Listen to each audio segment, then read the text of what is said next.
Hello, everybody, and welcome back to my channel, the Cheryl Technology Channel. My name, of course, as always, is Chris. I don't know why my tongue got twisted all to crap that time. Welcome to my channel. Thank y'all for watching. If it's your first time here, make sure you like, comment, subscribe if you like what you see. Thank y'all for watching, and let's just get right into this video. In this video, this is an extension of the first two that I did. The first one was installing Kasm, which is a workspace. It's kind of hard to explain. It's a web-based containerized system for running applications in a web browser. And let me tell you people, it is excellent. You're running it on the server, but you're viewing it through the web browser. So you're not actually running it in the web browser. You're running the session in the web browser. Like, comment, subscribe. Let's just get right into it. So as you can see in my last video, I did Ubuntu Jammy, I believe it was the app I installed. As you can see, I've got a few more. Here is something that I learned. I highly recommend you have at least 2 terabytes. If you're going to put all of this stuff on there, you need 2 terabytes. I've got 2 terabytes of storage attached to this server. So I have a server. So just a little background. I have a server that runs, it's a Dell T410 that has 64 gig of RAM. It has, oh my goodness, I think 2 or 3 SSDs. Those run like my other things like Unify controller, which I have a video on that. It has a lot of other things like that. Now, for this, I decided to use SAS storage because I have more of that than anything. And I'm like, you know what? Let's just use that for something. I am running SAS storage and it's still fast. So here, I'm just going to show you. Now, you notice within this area here, there is multiple different things. There's full operating systems. This is an operating system, operating system, operating system, productivity app, operating system, web browser,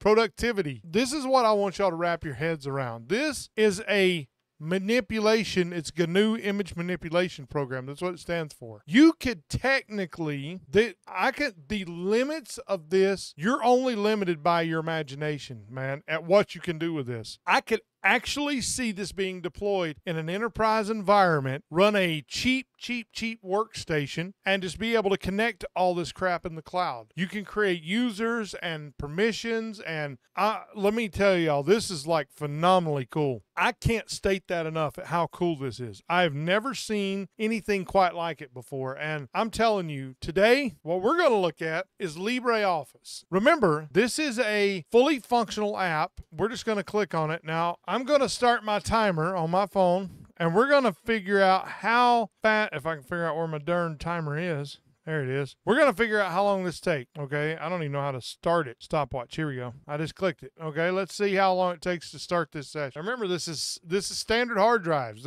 Oh my goodness, that is so bloody fast, dude. Let's see how long it takes. We're up to almost 20 seconds now. If this were running on like NVMe storage, oh my, it would be instant. Absolutely instant. So think about on a standard server, most servers nowadays are going to be running NVMe or SSD, something of that high-speed back-end bandwidth, like tons of storage. So almost 45 seconds exactly is what it took to do that. 45 seconds. That is phenomenal running on a standard. So we'll double-click that. What I want y'all to understand, we're going to click OK there. What I want y'all to understand is what you're looking at. You are essentially looking at an application running in a web browser. The web browser is the front-end GUI for the back end of what's happening. Technically running LibreOffice on the server, and we're viewing it and manipulating it through the web, through the GUI. That to me, man, is like some of the coolest crap I've ever seen. Like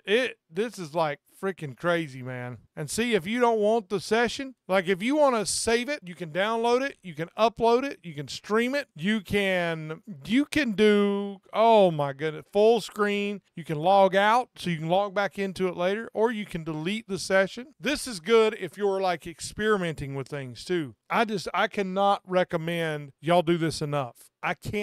There is no way for me to describe how cool this really is. I really want y'all to try it. I really, really, really do, because if you're going to go into IT, you need to know how to do these things. It is important to understand virtualization because it is a staple in IT these days. It is a staple. Everybody uses it. My company has 50-something virtual machines at my plant alone. 50-something virtual machines. It is imperative for you to know a lot about virtualization. It is, and it started for me with stuff like VMware, ESXi. I bought a server for $350 on eBay, and I decided that the amount of RAM it had in it wasn't enough, so I ordered 64 gig. I had 16 originally, and I ordered 64, that in there, and I've had this thing for like 8 years. It's worked flawlessly. Now, I have been having a little trouble here lately with the virtual machine shutting off. I don't know why that's happening, and I have yet to figure out why, but I will eventually, because I don't monitor it all the time. I really highly recommend that y'all look at stuff like this. This is the stuff that will make you better than everybody else at something. It will really take your game to the next level, because virtualization is very important to know. This is sort of like virtualization, but it teaches you the client-server relationship very well, how it actually works, and you can see it in real time and play around with it, manipulate things. So in light of all of these things, thank y'all for watching. Like, comment, subscribe, and I pray that you love this video. And remember, as always, you know what I always say at the end of my videos, remember, the Lord loves you so very much, and you have no idea how much, and so do I. Thank you for watching. Like, comment, subscribe. Peace.